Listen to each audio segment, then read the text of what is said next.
দেশ জুড়ে আবারও কালবৈশাখীর দাপট বাড়ার আশঙ্কা তৈরি হয়েছে। বাংলাদেশ আবহাওয়া অধিদপ্তর সতর্ক করে জানিয়েছে, আগামী ৪৮ ঘন্টার মধ্যে দেশের সবকটি বিভাগই বজ্রসহ ঝড়ের প্রভাবে পড়তে পারে।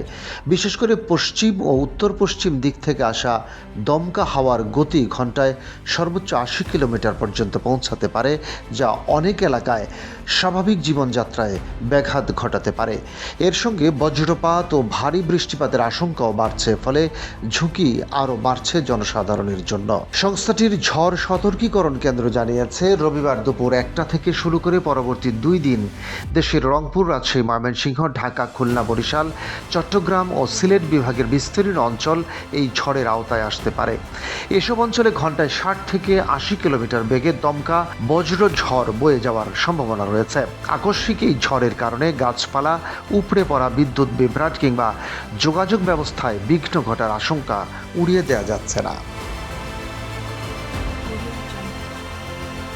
একই সময়ে আকাশে সক্রিয় বজ্র মেঘের কারণে দেশের বিভিন্ন অঞ্চলে ভারী থেকে অতি ভারী বৃষ্টিপাত হতে পারে।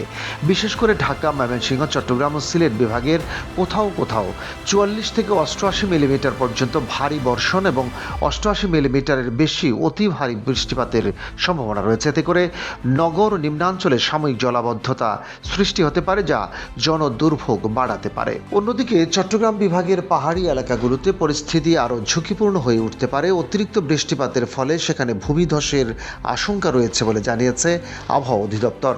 তাই এসব এলাকায় বসবাসকারী মানুষকে সতর্ক থাকার পাশাপাশি অপ্রয়োজনীয়ভাবে ঝুঁকিপূর্ণ স্থানে যাতায়াত না করার পরামর্শ দেওয়া হয়েছে। তবে সমুদ্রপথে চলাচলের ক্ষেত্রে কিছুটা স্বস্তির খবর দিয়েছে সংশ্লিষ্ট কর্তৃপক্ষ।